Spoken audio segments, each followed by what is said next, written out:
Hey guys, and welcome back to my channel for another Dungeons & Dragons campaign story. If you're new to my channel, make sure to subscribe, and if you haven't seen my other videos, follow the playlist link in the description. The adventure starts up when Barakas forgets he's near Mr. Lawful Good, again I know, and mutters to himself about stabbing the high priestess. Naturally, the paladin is furious. He grabs Barakas and they march over to the cathedral so Barakas can beg forgiveness or face execution. These days, who knows? The druid and ranger decide they have much better things to do and head to the enchanters to get some sending stones made. My players make up quite a talkative bunch, so I figure having the stones will reduce some constraints on communicating information. While the paladin and Barakas get closer to the cathedral, they pass by an area where a herald is holding up a notice and speaking in a loud, clear voice. All tieflings to turn themselves in for questioning related to the stabbing of the high priestess. Any resistance will be met with violence. You may go free if the inquisitor deems you innocent. While she's speaking, she and the guards notice Barakas and the paladin trying to sneak past. The guards run over, quickly surrounding the pair. Happily, the paladin rolls high on persuasion and convinces the guards that he's already on his way to the cathedral with this tiefling miscreant. The pair rolls up to the cathedral and gets inside without a hitch, until they notice the sheer number of guards standing inside.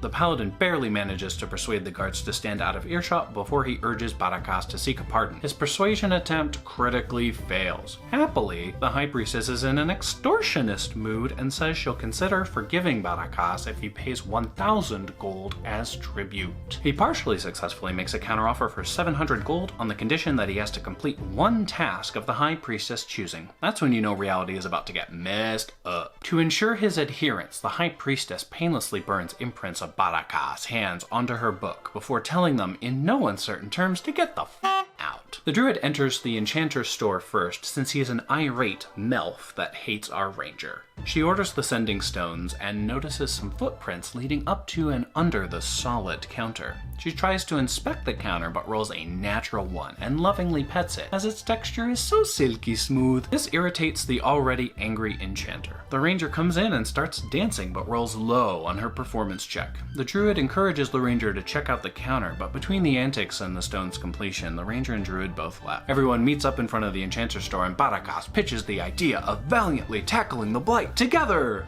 The paladin, meanwhile, informs everyone that Barakas has to do that task as penitence. The druid already knows what blight is and nopes out, while the ranger heckles Barakas. No surprise there. Barakas turns to lying, but his deception rolls paled in comparison to the ranger's perception. After the 7th straight fail, Barakas was informed that there was little to no chance that his current tactics will work. He then releases a smell of the vile substance he collected in his vial. The paladin and ranger make their constitution saves, but the druid pukes her guts out. He ends up having to pay the druid 300 gold and the ranger 200 gold to come along and help. What about the paladin?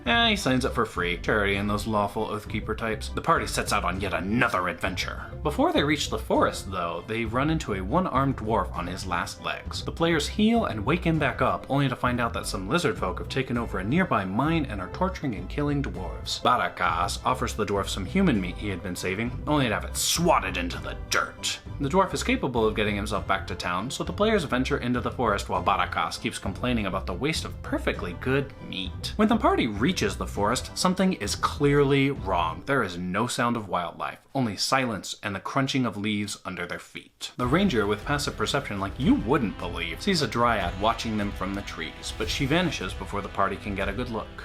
They rest for the night without lighting a fire, seems they learned their lesson at last. The dryad reappears the next day and speaks to the party in Elvish. Only the paladin speaks Elvish, and the rest of the players aren't known for their patience when waiting for translations. The party is informed that there's a force making a last stand against the blight. Yeah, it's that bad. And thanks to Barakas' antics, they head with the dryad to see what they'll have to work with. They walk for the better part of a day, observing the blight growing thicker and thicker until they come to a clearing where the blight hasn't run its course. It's a motley crew, certainly. The druid recognizes the satyr from her studies, but there's a tiefling and dwarf druid talking to a majestic horse creature with a large horn on its head. Barakas perks up at the sight of a woman he has a chance with and keeps a very interested eye on her movements. The druid walks around and makes introductions with everyone except the horse thing, only because she doesn't share a language with it. Players feel better when they figure out that the horse thing is a magical unicorn. There's a short rest before the unicorn leaves to deal with the blight source. They arrive at a heavily blighted clearing and discover a huge gnarled tree that radiates dark dark energy. It's surrounded by small, blighted figures that shuffle around it in a vague, circular pattern. Upon seeing the large group in its midst, the blighted figures attack, and the tree starts summoning more blighted figures from the surrounding area. The unicorn fearlessly charges the tree, without any backup.